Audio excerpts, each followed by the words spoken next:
Hey there! Ready to explore the world of science? Let's go! Ouch! A deep cut like this needs more than a bandage. It needs stitches. Think of stitches like a tailor for your skin, sewing you back together. First, the doctor numbs the area so you won't feel a single thing.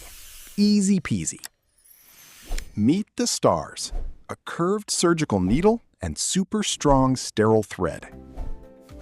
The doctor weaves the thread in a pattern to pull the skin edges perfectly shut. Inside, your platelets are already rushing to the scene to stop the bleeding. Your white blood cells are the cleanup crew, eating up those nasty germs. Now, your body builds a bridge of collagen fibers to make the skin strong again.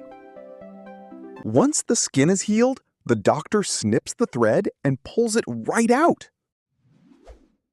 Stitches are the ultimate helpers, keeping you safe while your body heals. Did you know ancient Egyptians were using stitches over 3,000 years ago?